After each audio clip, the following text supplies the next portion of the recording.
একদিকে টানা কয়েকদিনের প্রচণ্ড গরম, অন্যদিকে অতিরিক্ত আর্দ্রতা আর প্রকৃতিতে বাতাসের উপস্থিতি সেই অর্থে না থাকায় পরিস্থিতি দিনে দিনে হচ্ছে ভয়াবহ, যার প্রথম শিকার কাজের প্রয়োজনে ঘরের বাইরে বের হওয়া মানুষেরা। প্রচন্ড গরম ভাইয়া, প্রচন্ড। ছাতা দিয়ে মনে হয় যেন আগুন পড়তেছে, ছাতাও মানতেছে না। বাসায় রাত্রে যে ঘুমাবো সে অবস্থা পরিস্থিতি নেই। কৃষক বলেন, মেজে বলেন, সবই গরম। একটু বৃষ্টি হলে সবচেয়ে ভালো হয়, আমরা একটু ডিউটি করে একটু আরাম পাই।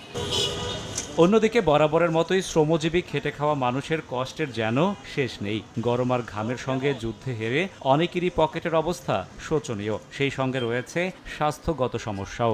গরমে সব ভিজে যাচ্ছে, ছিপ দিলেই সম্পূর্ণ পানি বাড়াচ্ছে লিটারে লিটারে। এমনিতে যে গরমে গরম, তার মধ্যে আরো দুটো পেট্রোল মারলে আলা জান থাকে না। একটা ক্যাব দেওয়ার পর মন চায় না যে আর একটা ক্যাব দিই, গাছতলা বয়ে মনে হচ্ছে ঘুমাই। এই 3-4 দিন হলে তো কুলাতে পারি না তো আমরা, আমাদের আর জীবন চলে না। ঘাম বেশি পড়ে গেলে শরীর আর চলে না।